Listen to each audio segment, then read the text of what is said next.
ask. That's always the problem. Well, there went the no thought.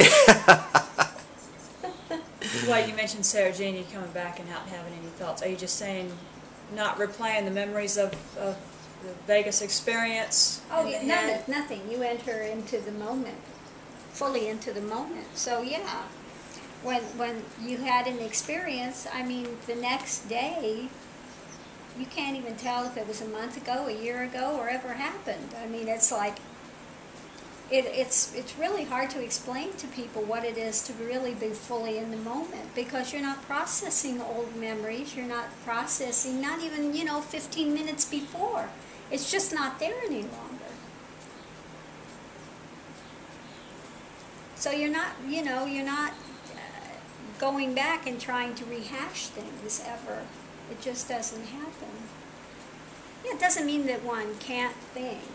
That's not it. But just what's needed is there, just boom, spontaneously. But there's no inner dialogues going anymore, nothing. Just doesn't. It Okay. stops. I know that's what's been brought up with Yeah. people is thinking you can't think anymore, and that's Yeah. been a fear. Yeah. And so that needs a clarification of, no, Well, it's not what yeah. you can't think. It's tough because as one goes through the process, there comes a point where you start forgetting stuff and you feel like you're getting Alzheimer's. And people at that point really start freaking out. Oh, I'm not going to be able to do my business. I'm not going to be able to do this. I'm not going to be able to do that. But one can. Yes. One finds a way, and it does come. What needs comes to the surface. And I talked about this before when I was in school to be a medical assistant. At the time, things were falling away at that point, and didn't think I could remember anything. But yet I graduated with honors. Don't ask me how, because I was just like, oh my God, I can't remember a thing. But what you need comes to the surface when you need it. Yeah. But it is a pretty scary transition when you start, because you're used to going back in the memory and thinking of this and thinking of that, and always keeping it cranking. Yeah, but that falls away. Yeah. So people, when they get to that point, they kind of start freaking out.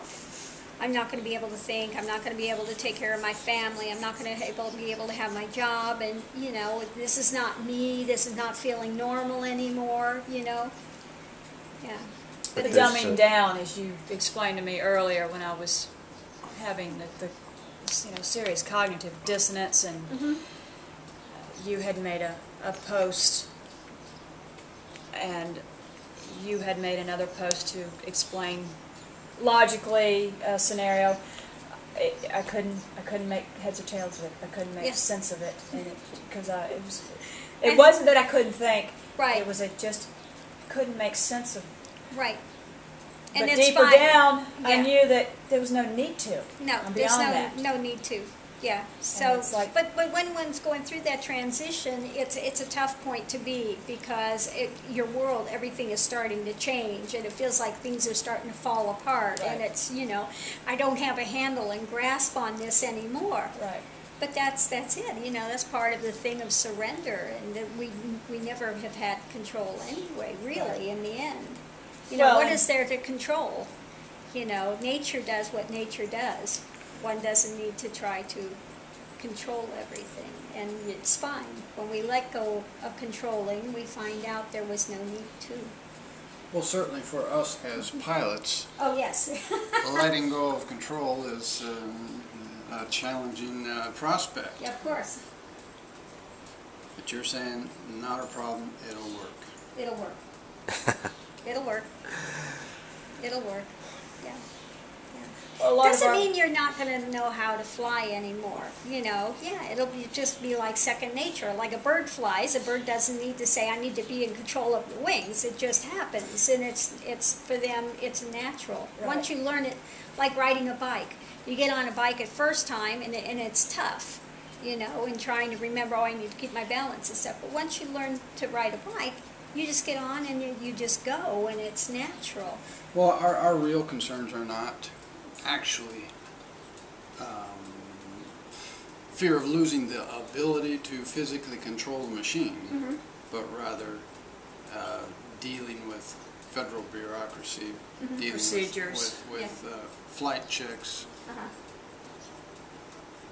things which are not body memory. Right. Yeah, not Right. reflexive reactions, but like the instrument flying and giving instructions over the radio and just yeah. knowing.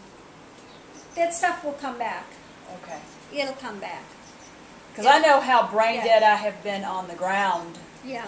and I think, thank God I am not, and that's why I'm not in an aircraft. And Right. I've been out of one, out of the cockpit, aside from having the energy and frying electronics Yeah. that I didn't know I was doing, and until Slight after. problem, yeah. That's a slight problem. Yeah, kind of Yeah. need fuel to fly. And anyway, But that'll rectify itself as well. That'll start to rectify itself, and these things will come back. You know, you'll Okay. be able to go back and With this- yeah. But it's this dumbing down phase, as you explained to me more recently, was, you know. But I do. I say thank God. I don't know how I would never put myself nor other people's lives at risk right. in the cockpit if I can't function with simple stuff here on the ground, like reading a post and going, well, what does that mean? This phase is transient.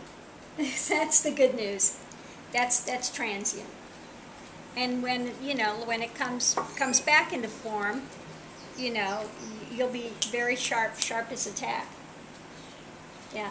But this is that intermediate stage where things are still deconstructing and stuff. But when everything finally falls away and one is fully in the moment, Right. you'll Right. be 100 dead set with what you need to do, rather than being somewhat sort of scattered and foggy and all of that happens. Yeah, but Very yeah, foggy on a clear day. yeah. Okay. But it comes back to just clarity. Yeah. Thank you. Do you see a